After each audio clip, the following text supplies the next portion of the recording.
Surat police કર્મીઓ ઉપર પહેલા બુટલેગર અને હવે હત્યાના આરોપીઓએ હુમલો કર્યો છે।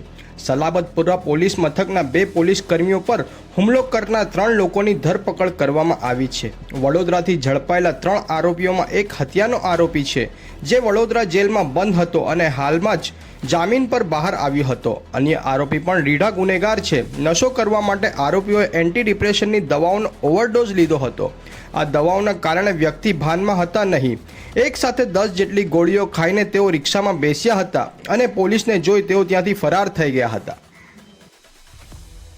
ડીસીપી વિજયસિંહ ગુજ્જરે જણાવ્યું હતું કે પોલીસ ઉપર હુમલો કરનાર મોહમ્મદ તુફેલ હનીફ શેખની ધરપકડ કરવામાં આવી છે, જે રિક્ષા ચલાવે છે અને નાનપુરાનો રહેવાસી છે। આ આરોપીઓ પર જુદા જુદા પોલીસ મથકમાં 7 જેટલા ગુનાઓ નોંધાયા છે, જેમાં મર્ડર પણ ગુનો સામેલ છે। બીજા આરોપી હનીફ ઉર્ફે મોનુ શેખ અમરોલીનો રહેવાસી છે, તેના પર પણ એક ગુનો દાખલ છે। ત્રીજો આરોપી અબ્દુલ શેખ સગરામપુરા વિસ્તારનો રહેવાસી છે, જેના પર પણ સલાબતપુરા પોલીસ મથકમાં એક ગુનો દાખલ છે। આ ત્રણેય આરોપીઓમાંથી 2ની વડોદરાથી અને 1ની સુરતથી ધરપકડ કરવામાં આવી છે, જ્યારે નીતિન ઉર્ફે લંગડા હજી પણ ફરાર છે।